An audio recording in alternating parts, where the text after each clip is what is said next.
ಮಡಿಕೇರಿಯಲ್ಲಿ ಮಳೆ ರಣಾರ್ಭಟವನ್ನು ತೋರಿಸ್ತಾ ಇದೆ. ಸಿಕ್ಕಾಪಟ್ಟೆ ಅವಾಂತರಗಳನ್ನು ಉಂಟು ಮಾಡ್ತಾ ಇದೆ. ಸಿಕ್ಕಾಪಟ್ಟೆ ನಿರೀಕ್ಷೆಗೂ ಮೀರಿದ ಮಳೆ ಹೊಡಿತಾ ಇದೆ. ಹಿಂದೆ ಮಡಿಕೇರಿನಲ್ಲಿ ಎಷ್ಟೆಲ್ಲ ಅನಾಹುತಗಳಾಗಿತ್ತು ಅನ್ನೋದನ್ನು ನೋಡಿದ್ವಿ. ಮಳೆ ಸುರಿದು ಈಗ ಕೂಡ ಅಂಥದ್ದೇ ಒಂದು ಮಳೆಯ ಆರ್ಭಟವನ್ನು ಮಡಿಕೇರಿ ಭಾಗದಲ್ಲಿ ಕಾಣ್ತಾ ಇದ್ವಿ. ಭಾರಿ ಮಳೆಗೆ ಭಾಗಮಂಡಲ ಪೂರ್ತಿಯಾಗಿ ಜಲಾವೃತ ಆಗಿದೆ. ಕಾವೇರಿ ಉಗಮ ಸ್ಥಾನ ಭಾಗಮಂಡಲ ಜಲಾವೃತ ಆಗಿದೆ. ಕೊಡಗು ಜಿಲ್ಲೆಯಲ್ಲಿ ಸಾಕಷ್ಟು ಅವಾಂತರಗಳನ್ನು ಮಳೆ ಸೃಷ್ಟಿಸಿದೆ. ಹಲವೆಡೆ ರಸ್ತೆ ಗುಡ್ಡ ಕುಸಿದು ಭಾರಿ ಅವಾಂತರ ಉಂಟಾಗಿದೆ. ಮುಂಗಾರು ಮಳೆ ರಾಜ್ಯಾದ್ಯಂತ ಸಾಕಷ್ಟು ಅನಾಹುತಗಳನ್ನು ಮಾಡ್ತಾ ಇದೆ. ಅದರಲ್ಲೂ ವಿಶೇಷವಾಗಿ ಮಂಗಳೂರು ಮತ್ತು ಮಡಿಕೇರಿ ಭಾಗದಲ್ಲಿ ಹೆಚ್ಚಿನ ಅನಾಹುತಗಳಾಗ್ತಾ ಇದೆ. ಯಾಕಂತಂದರೆ ಗುಡ್ಡ ಬೆಟ್ಟಗಳ ತಗ್ಗು ಪ್ರದೇಶಗಳ ಒಂದು ಜಾಗ ಆಗಿರೋದ್ರಿಂದ ಮಳೆ ಸುರಿದಾಗ ಸಿಕ್ಕಾಪಟ್ಟೆ ರಸ್ತೆಗೆ ತೊಂದರೆ ಆಗುವಂಥದ್ದು ಅಥವಾ ಬೆಟ್ಟ ಕುಸಿತ ಆಗುವಂಥದ್ದು ಇಂಥದ್ದೆಲ್ಲ ನಡೀತಾ ಇದೆ. ವಿಶೇಷವಾಗಿ ಭಾಗಮಂಡಲ, ಮೋಸ್ಟ್ಲಿ ಭಾಗಮಂಡಲದಲ್ಲಿ ಇಷ್ಟೊಂದು ನೀರು ತುಂಬಿಕೊಂಡಿದೆ ಅಂದರೆ ಅಲ್ಲಿ ಸಂಪರ್ಕ ಕಲ್ಪಿಸುವಂತಹ ರಸ್ತೆ ಬ್ಲಾಕ್ ಆಗಿರುತ್ತೆ. ನಾರ್ಮಲಿ ಪ್ರತಿ ವರ್ಷ ಹಾಗಾಗತ್ತೆ. ಆಗಸ್ಟ್ ಸೆಪ್ಟೆಂಬರ್ ಟೈಮ್ಗೆ ಆಗುತ್ತೆ. ಈಗ ಸ್ವಲ್ಪ ಬೇಗನೆ ಆಗಿಬಿಟ್ಟಿದೆ ಈ ಸಾರಿ.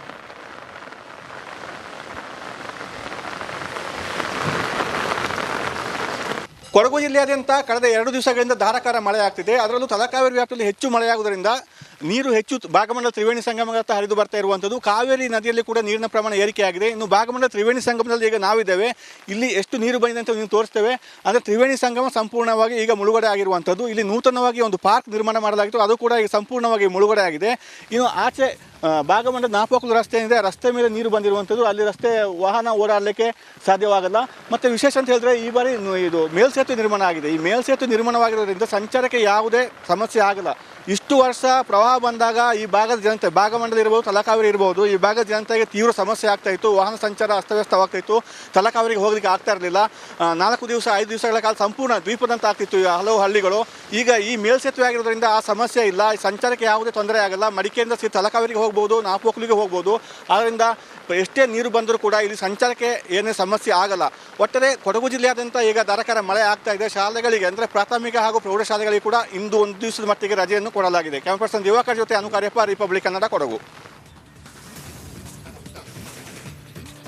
ಕೊಡಗು ಭಾಗದಲ್ಲಿ ಯಾವ ರೀತಿಯಾಗಿ ಮಳೆ ಅಬ್ಬರಿಸ್ತಾ ಇದೆ ಅಂತೇಳಿ ಈಗಷ್ಟೇ ನೀವು ಗಮನಿಸಿದ್ರಿ. ಈಗ ಚಿಕ್ಕಮಗಳೂರಲ್ಲೂ ಕೂಡ ಮಳೆ ಆರ್ಭಟದಿಂದಾಗಿ ಸಮಸ್ಯೆಗಳು ಉಲ್ಬಣ ಆಗಿದೆ.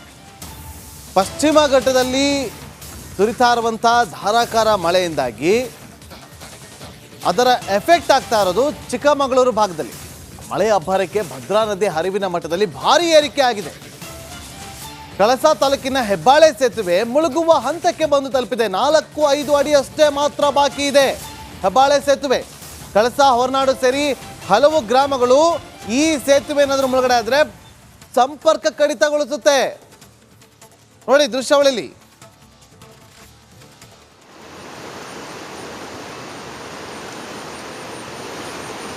ತುಂಬಿ ಹರಿತಾ ಇರುವಂತಹ ನದಿಗಳು, ಹೊಳೆ. ಪಶ್ಚಿಮ ಘಟ್ಟದಲ್ಲಿ ಸುರಿತಾ ಇರುವಂತಹ ಧಾರಾಕಾರ ಮಳೆಯಿಂದಾಗಿ ಚಿಕ್ಕಮಗಳೂರು ಸುತ್ತಮುತ್ತಲ ಭಾಗದಲ್ಲಿ ನೀರಿನ ಪ್ರಮಾಣ ಹೆಚ್ಚಾಗಿದೆ ಹರಿಯುವ ನದಿಯಲ್ಲಿ. ಈ ಮಳೆ ಅಬ್ಬರಕ್ಕೆ ಭದ್ರಾ ನದಿಯ ಹರಿವಿನ ಮಟ್ಟ ಏರಿಕೆ ಆಗಿರೋದು ಒಂದು ಕಡೆ ಆದರೆ, ಹೆಬ್ಬಾಳೆ ಸೇತುವೆ ಏನಿದೆ ಆ ಹೆಬ್ಬಾಳೆ ಸೇತುವೆ ಮುಳುಗುವ ಹಂತಕ್ಕೆ ಬಂದು ತಲುಪಿದೆ. ನೋಡಿ ದೃಶ್ಯಗಳ ಗಮನಿಸ್ತಾ ಇದ್ದೀರಿ. 4-5 ಅಡಿ ಅಷ್ಟು ಮಾತ್ರ ಬಾಕಿ ಇದೆ. ಒಂದು ವೇಳೆ ನೀರಿನ ಪ್ರಮಾಣ ಇನ್ನೂ ಹೆಚ್ಚಾದರೆ ಆ ಮಾರ್ಗ, ಆ ಸಂಪರ್ಕ ಕಡಿತಗೊಳ್ಳುತ್ತೆ. ಮತ್ತೊಂದು ಬ್ರೇಕಿಂಗ್ ಅಪ್ಡೇಟ್ ಲಭ್ಯವಾಗ್ತಾ ಇದೆ. ಶೃಂಗೇರಿ ತಾಲೂಕಿನ ಕೆರೆಕಟ್ಟೆ ಭಾಗದಲ್ಲೂ ಕೂಡ ಭಾರಿ ಮಳೆ ಆಗ್ತಾ ಇದೆ. ತುಂಗಾ ನದಿಯ ಒಳ ಹರಿವಿನ ಪ್ರಮಾಣದಲ್ಲೂ ಕೂಡ ಭಾರಿ ಏರಿಕೆ ಆಗಿದೆ. ನಿರಂತರವಾಗಿ ಸುರಿತಾ ಇರುವಂತಹ ಮಳೆಯಿಂದ ನಾಡಿನ ಜೀವನದಿಗಳಿಗೆ ಜೀವ ಕಳೆ ಬಂದಿದೆ. ಚಿಕ್ಕಮಗಳೂರು ಜಿಲ್ಲೆಯ ಕಳಸಾ, ಶೃಂಗೇರಿ ಘಟ್ಟ ಪ್ರದೇಶದಲ್ಲಿ ಒಂದು ರೀತಿಯಲ್ಲಿ ಜೀವ ಕಳೆ ಬಂದಿದೆ. ಶೃಂಗೇರಿ ತಾಲೂಕಿನ ಕೆರೆಕಟ್ಟೆ ಭಾಗದಲ್ಲಿ ಸುರಿತಾ ಇರುವಂತಹ ಮಳೆಯಿಂದಾಗಿ ಈ ಜೀವ ಕಳೆ ಬಂದಿರುವುದು. ಡೈಲಿ ಸ್ಕೂಲಿಂದ ಬರುವಾಗ ಎಲ್ಲೂ ಹೋಗೋಕ್ಕಾಗಲ್ಲ. ಮತ್ತೆ ಈಗ ಬೈಕಲ್ಲಿ ಬರೋದಾದ್ರೆ ಜಾರದು, ಬೀಳ್ತೀವಿ. ಬೆಳಗ್ಗೆ ಹೊಂಡಗುಂಡಿ ಎಲ್ಲ ಬೀಳ್ತೀವಿ. ಹಂಗಾಗಿ ನಮಗೆ ರೋಡ್ ಸರಿ ಇಲ್ಲ. ಮತ್ತೆ ಕಾರ್ಲೆ ಎಲ್ಲಾದ್ರೂ ಮಳೆಗಾಲ ಬಂತು ಅಂದರೆ ಭಾರಿ ಸ್ಕೂಲ್ ಮಕ್ಕಳಿಗೆ ಭಾರಿ ದುರ್ವ್ಯವಸ್ಥೆ ಆಗ್ತಾ ಇದೆ. ಇದ್ರ ಬಗ್ಗೆ ಸಂಬಂಧಪಟ್ಟ ಇಲಾಖೆಗಳು ಇದ್ರ ಬಗ್ಗೆ ತುಂಬ ನಿಗಾ ವಹಿಸಬೇಕು ಅಂತ ಅವರಲ್ಲಿ ಮನವಿ ಮಾಡ್ಕೊಳ್ತೀವಿ. ಮತ್ತು ಕಳ್ಕೋಡೆ ಆಗಲಿ, ಈಚೋಳೆ ಆಗಲಿ ಎಲ್ಲರಿಗೂ ಇದೊಂದೇ ರೋಡು ಸಂಪರ್ಕ ಇರೋದ್ರಿಂದ ಇದ್ರ ಬಗ್ಗೆ ತುಂಬ ನಿಗಾ ವಹಿಸಬೇಕು ಅಂತ ನಾನು ಅವರಲ್ಲಿ ಕೇಳ್ಕೊತೀನಿ. ಮತ್ತು ಕಾರ್ಲೆಗೂ ಅಷ್ಟೇ, ಕಾರ್ಲೆಗೂ ಇದೇ ರೋಡ್ ಸಂಪರ್ಕ ಇರೋದು. ಇಲ್ಲಿನ ದುರ್ವ್ಯವಸ್ಥೆ ತುಂಬಾ ಹದಗೆಟ್ಟೋಗಿದೆ. ವರ್ಷವೂ ಇದೇ ಥರ ನಡೀತಾ ಇರೋ ಕಾರಣ ಜನಗಳಿಗೆ ಆಗಲಿ ಸ್ಕೂಲ್ ಮಕ್ಕಳಿಗೆ ಆಗಲಿ ತುಂಬ ತೊಂದರೆ ಆಗ್ತಿದೆ.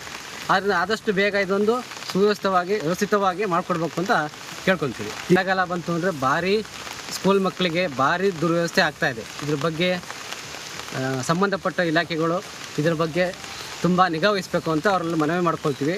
ಮತ್ತು ಕಳ್ಕೋಡೆ ಆಗಲಿ ಈಚೋಳೆ ಆಗಲಿ ಎಲ್ಲರಿಗೂ ಇದೊಂದೇ ರೋಡು ಸಂಪರ್ಕ ಇರೋದ್ರಿಂದ ಇದ್ರ ಬಗ್ಗೆ ತುಂಬ ನಿಗಾ ವಹಿಸಬೇಕು ಅಂತ ಅವರಲ್ಲಿ ಕೇಳ್ಕೊತೀವಿ.